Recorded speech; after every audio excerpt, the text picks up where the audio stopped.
The Revenge, bagian 42, Red 21 plus oleh Neng Neng. Suasana gedung pernikahan masih tampak kacau balau. Setelah kepergian sepasang pengantin, tempat langsung diamankan oleh beberapa orang berpakaian hitam khas bodyguard. Seluruh tamu yang masih tersisa dipersilahkan untuk meninggalkan lokasi. Permohonan maaf atas ketidaknyamanan sudah digaungkan oleh wakil keluarga besar. Beberapa awak media sudah berhasil dibungkam agar tidak mengabarkan berita kacau yang menimpa keluarga besar Shailendra. Di dalam sebuah kamar mewah, sang nyonya besar tengah murka, melempar apa saja yang bisa dia jangkau, mengumpati keadaan yang tidak sesuai rencana. Sementara Tuan Shailendra hanya bisa meraup wajahnya kesal, dalam hati mengutuki manusia yang sudah mengacau di acara besarnya. Besok mau ditaruh di mana muka besarnya jika bertemu dengan koleganya. Acara pernikahan konglomerat yang kacau. Bagaimana cara Tuan Shailendra menjawab semuanya? Haruskah dia mengatakan jika yang mengacau acara sakral ini adalah mempelai pria? Tidak masuk akal. Andra kurang ajar. Nyonya besar masih saja mengumpati putra sulungnya. Sebelumnya, sang nyonya sudah tahu persis akan ada kejadian kurang menyenangkan di pesta tersebut. Hanya saja, dia tidak menyangka jika Andra akan melakukan hal seberbahaya itu. Pelankan suaramu, kepalaku pusing mendengar ocehanmu istriku. Tuan besar menyahut, masih dengan memijat keningnya pelan. Aku tahu, semuanya tidak akan mudah. Nyonya besar mengepalkan tangannya kesal. Bukankah keinginanmu untuk membuat Kia menjadi menantumu sudah terpenuhi? Sudahlah, yang penting Kiara sudah sah menjadi keluarga kita. Maka hutang kita sudah lunas. Tuan besar melangkah menuju ranjang berukuran besar, merebahkan dirinya untuk beristirahat. Sementara Nyonya besar hanya mendelik, lalu ikut merangkak menaiki kasur di samping Tuan Shailendra. Keduanya hanya bisa memandangi langit kamar. Suasana hening. Sementara itu, pikiran mereka kembali berkelana pada kejadian beberapa puluh tahun silam. Sementara itu, di kamar lain yang terletak di lantai atas, Andra tengah memindai wajah ayu seorang Kiara Arabella. Gadis itu kini tengah meringkuk, masih dengan tubuh bergetarnya. Merasa masih syok atas kejadian yang menimpanya. Setelah mengganti pakaian pengantin dengan pakaian tidurnya, Andra membimbing Kiara untuk merebahkan tubuhnya di kasur ukuran besar yang malam ini akan mereka tiduri bersama. Kamar mewah dengan nuansa romantis yang mereka tempati sudah didekor dengan sedemikian rupa. Dekorasi ala kamar pengantin baru bisa dibayangkan seberapa mewah, mengingat selera nyonya besar Shailendra yang menyiapkan semuanya bukanlah main-main. Namun, seluruh suasana mendadak kacau dan tidak bisa dinikmati lagi karena insiden yang menimpa mempelai wanita.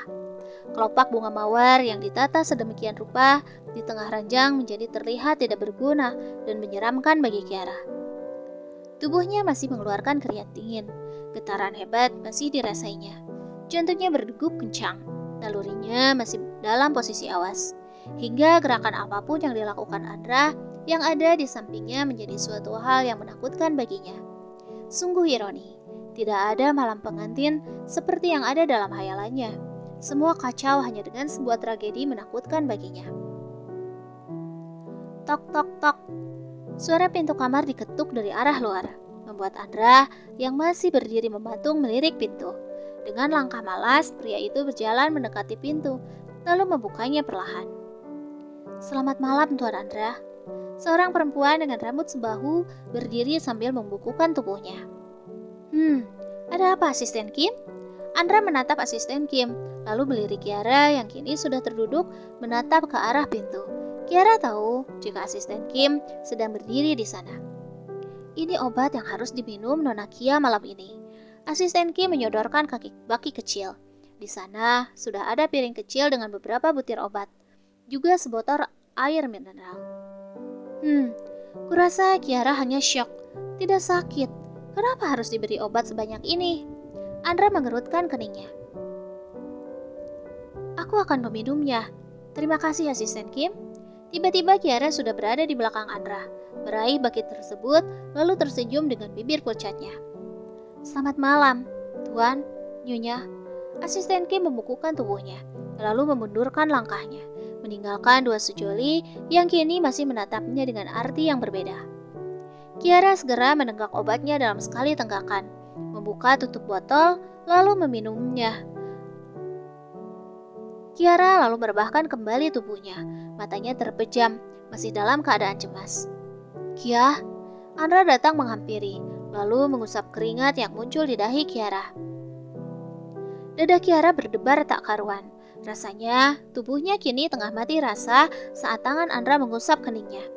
Kiara membuka matanya ditatapnya Andra yang juga tengah menatapnya dengan tatapan aneh. "Ini malam pertama kita." Andra tersenyum menyeringai, menggenggam tangan Kiara erat. Kerongkongan Kiara terasa kering, untuk menelan ludah pun rasanya begitu susah. Suasana ini begitu menakutkan bagi Kiara. Ini adalah yang pertama bagi Kiara, namun bukan yang pertama bagi Andra. Mereka bilang malam pertama itu sakit.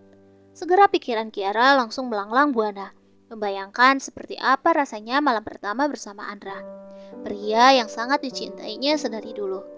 Sesakit apa malam pertamanya? Batin Kiara menjadi tak karuan, seketika tubuhnya menjadi tegang. "Tapi, tak apa, aku akan menundanya, mengingat kondisimu sepertinya belum siap." Seketika napas Kiara terhenti beberapa detik kala mendengar penuturan Andra. Kiara harus senang atau harus sedih? Senang karena sejujurnya Kiara masih dalam posisi ketakutan.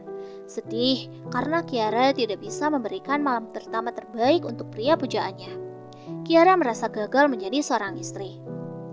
"Aku bisa melakukannya sekarang." Kiara meraih tangan Andra, lalu meletakkannya di atas dadanya. Seketika tangan Andra menjadi sedikit kaku, sempat terbelalak, namun segera membenahi raut wajahnya. "No, kamu masih sangat syok ya. Masih banyak malam yang akan kita lalui bersama. Aku akan melakukannya nanti." Andra segera menurunkan tangannya dari atas dada Kiara yang terasa berdebar. "Mas Andra kecewa?" Kiara bertanya dengan raut yang sedikit kecewa. "Tidak, Kia. Aku mengerti. Kamu masih syok. Besok, kita akan melakukannya jika kamu sudah pulih." Andra tersenyum, lalu mengelus kening Kiara. "Kalau begitu, Mas Andra tidur di sini. Peluk aku." Kiara menggeser posisi tidurnya, memberi ruang pada Andra agar mau merebahkan diri di sampingnya. "Tentu, tapi sebentar, aku keluar dulu sebentar. Ada hal yang harus aku urus." Andra berkelit, lalu beranjak berdiri, bersiap meninggalkan Kiara. "Tapi Mas, aku takut." Diri Kiara masih ketakutan atas kejadian yang menimpanya. "Hanya sebentar, 10 menit saja, oke?" Andra mencoba bernegosiasi. "Tidak, aku takut." Kiara masih memelas. "Kia, sekarang hitung dari angka 1 sampai 100. Hingga hitungan 100, aku janji sudah berada di sini kembali, lalu memelukmu." Andra berusaha melembutkan suaranya, memujuk Kiara agar mau menurutinya. "Baiklah, janji jangan lama. Dalam hitungan 100, Mas Andra harus sudah di sini." Kiara menatap Andra dengan tatapan memohon. "Janji," ucap Andra yakin. Akhirnya, Kiara melepaskan tautannya pada tangan Andra. Kiara memulai berhitung dari mulai angka 1. 1, 2. Kiara mulai berhitung, dan Andra melenggang meraih handle pintu lalu keluar dari kamar Kiara. Langkah Andra terhenti, kala tiba-tiba saja sosok menculang tinggi sudah berada di hadapannya. "Bima?" sapa Andra dengan raut heran. "Kurang ajar,"